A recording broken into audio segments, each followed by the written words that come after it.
So today in this session, I have with me Vajyanti Yadav. Vajyanti belongs from Mahendargarh district of Haryana, and she is studying in Philippines.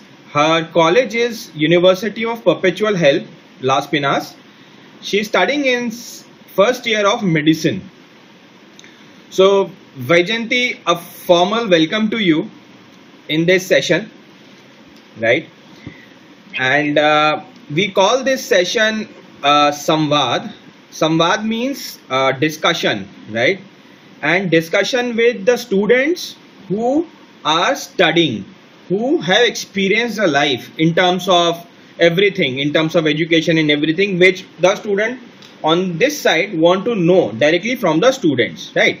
And that is the objective of conducting this session, to get the things very straight, very clear, without sugarcoating, presenting the things the way they are, right? So that students have a preposition to evaluate themselves, and to get a clear picture and to take a informed decision. So Vajyanti, my first question to you will be, how has been this journey, and why did you took this decision? What was your reasons for taking this decision? First of all, my dad is an Indian Air Force. So we don't stay in Haryana. We were Jaisalmer at that time. How this happened was, I was already got my chances with NEET, and I didn't wanted to waste more time on preparing. So at last my family took the situation that we might consider taking admission in some abroad college. So first of all, there are like a lot of confusions which come to your mind, like will my daughter be able to cope up with the cultural differences, the climatic differences, or will there be peer pressure because there will be like a difference of people around you. So there are like many confusions which come in your mind, but in short, I will say the journey was really comfortable, and it's been 2.5 years, and it's really comfortable. Like, it was nothing out of expected. So yes. And how did you found the surroundings out there, right? So how is the people, how's the language, how's the culture, how's the climate? So like everything, when I discuss in totality, how easy was to adapt to the changes, and how easy was to adapt to the people? So we didn't actually face something which we really needed to adapt. Everything was like quite similar to our country itself. The climate is similar to Central India. So it's like always not like peak cold or peak hotness is there. So the temperature is always lies in 28 degrees Celsius to 31 degrees Celsius. So it's like quite easily adaptable.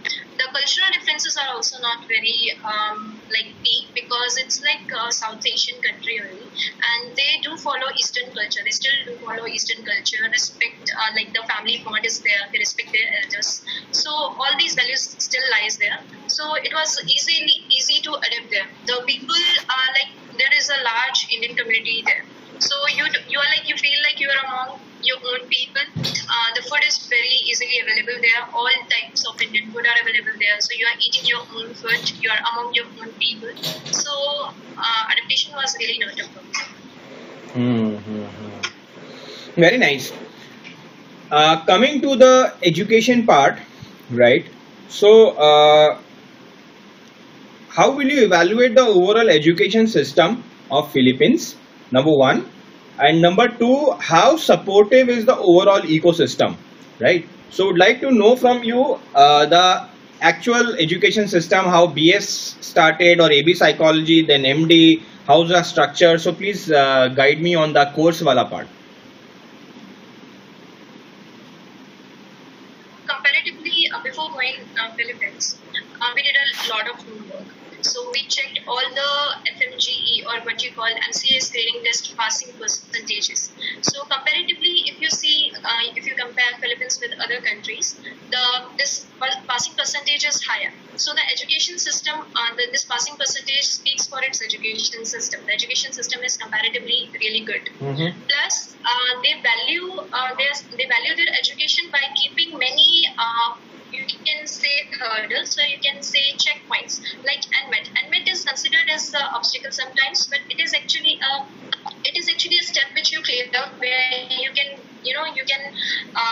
separate students who are really determined to study and who are actually clearing it. So you are around the students who are determined to success in this medicine course. So plus their exam standards are also high. So yes, education system, they value their education system, and they value the knowledge what a student is getting.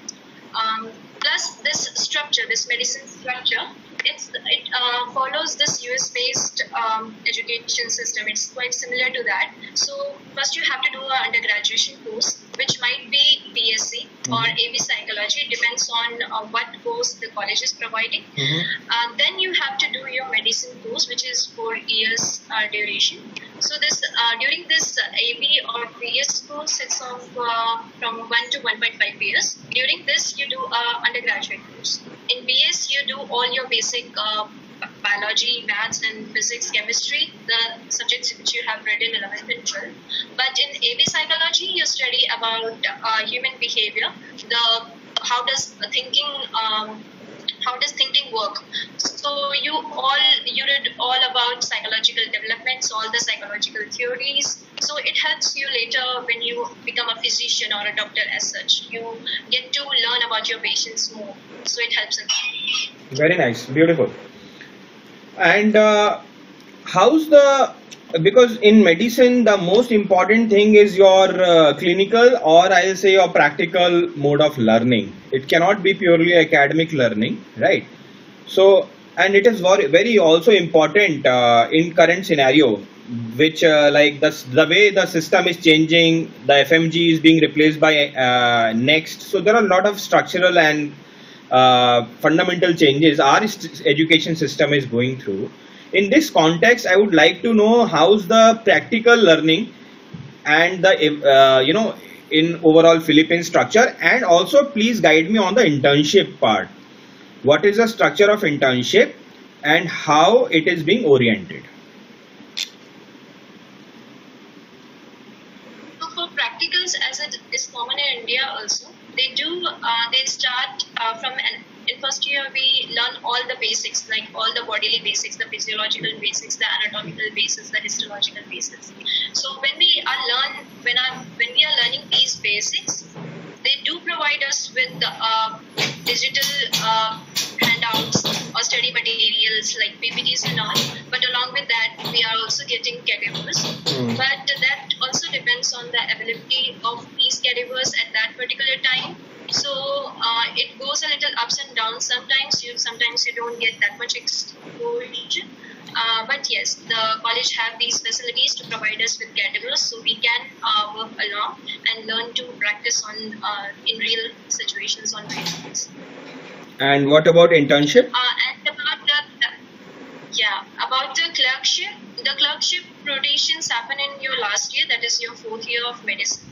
So in that they divide the whole batch into various groups and put them under various different HODs who are specialized in their own departments, and then you get to work along with them or under their supervision. That's how it works. And there are different departments a student has to undergo? Yes. For a particular time, they will put you under a particular HOD in a particular department. Then for a certain period, you are practicing under them. Then you get to change. Then they will allot you different departments. So that's how it cycles, and you get to experience in all the departments under different HODs. And I'll say that is the beauty about the structure. Because when you said no US based education system, so what my students have told me, and probably I get to know, and that's the structure, what the hard facts is. Again, in US you have a 4 year of BS, right? then you have MCAT, and then you go for a medicine program which varies from 4 years, 5 years, right? Similarly, because people tend to get confused a lot because they are not getting admission direct medicine, it is a graduate program, but no, I think it is a misnomer, right? So you get admission, same pattern, you get admission in BS, then you go ahead with your NMAT, and then you are going for MD. So this BS is actually complementing your MD program, right? Yes, it's an undergraduate program which we need to do. Yeah. And when you talk about internship, I think that is the primary reason. The structure of internships, a dedicated 1-year internship, and that's the reason there is a new advisory from Medical Council which recognizes the internship from Philippines. And now moving forward, the students who are coming from Philippines, they are not supposed to do a 1-year internship in India. Right, so your clerkship in Philippines, the way it was for Nepal and Bangladesh, it will be now eligible and acceptable in Indian subcontext as well. So that's a good news for you. Yes, that's a great benefit to us as students, because clerkship is really a time-taking process. You really are working from 7 o'clock in the morning up to 9 o'clock in the evening. So it have really consumed us a lot in this 1 year. This clerkship have consumed a lot of us. So 1 year again coming here and doing the internship. Now this cutting off this thing is really beneficial for us. And how's NMAT? How has been your experience with NMAT? Is it very difficult?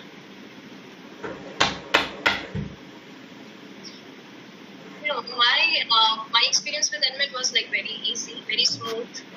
We first reached there like in Philippines in August, and because NMAT happens twice a year, they conduct this twice a year.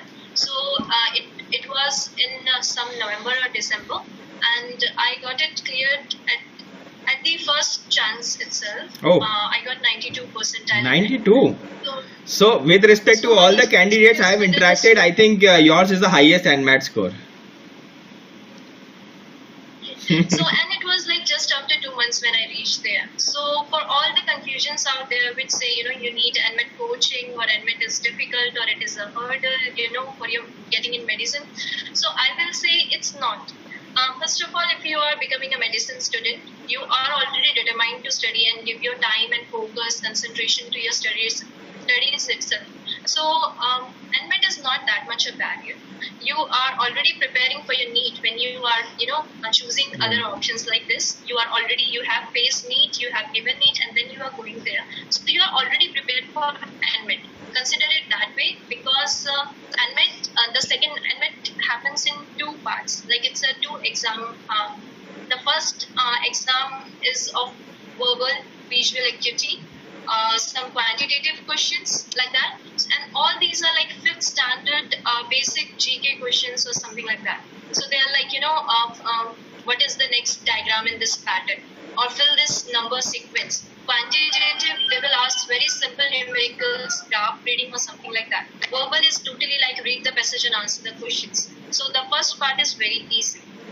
Speaking of the second part, it's totally biology, physics and chemistry. Plus there's another part, that is section, that is history, or you can say social science. So in that you will get some questions from the history of Philippines, and you will get psychological questions in that upon psychological theories. So some of that you are already reading in AP Psychology if you are in University of Perpetual Help. Some of the questions you are already reading in your AP Psychology. But the rest you can guess, because the history of Philippines is quite similar to India also. But otherwise also, what I have faced is I couldn't appear much in this social science part, but still the rest of my content was very good, that it make it up for this social science part. So even when you're not knowing fully the social science part, you can clear it with 92% as I have done. So I don't think it's a barrier. In first attempt, if I can do it, you can answer. Very nice. Now tell me one thing, with these, obviously this much of studies, brings a little stress also at times, and a monotonousness also in life. So how do you guys, how do Vajyanti try to, get rid of these things, and how you balance your work life? What kind of avenues do you really explore when you are at your leisure mood, so as to make it light and to reclaim your energies? Medicine needs you to put a lot of time in it. Yes. Yes, it's true that you have to study for long hours because that's what it needs. But yes, prolonged monotony can actually cause your productivity when you are studying. So it's really, it necessitates, you to manage your time and to get leisure times in between. So what I do is I manage time according to my exams, according to my main classes, my colleges, and whenever I get a free time, whenever I'm done with this schedule, whenever I'm doing all my exams preparation done, then I give myself time to participate in extracurricular in colleges, or we make a trip outside. So yes, the main key to success here is to managing all the time, is to make a schedule, stick to it, and find yourself some leisure time also. Very nice. So, Vajyanti, last question, because you have your own experiences, and as you told me, I congratulate you for securing such a bright number in NMAT. So definitely I would like to have one more session with you, especially with respect to NMAT, right? How did you prepare and what has been your strategy? But yes, to end this session, I would like to take your message for the fellow aspirants who envisage Philippines or who envisage medicine as a career choice. What is your message to them? What things they should keep in mind, and what kind of expectation they should draw?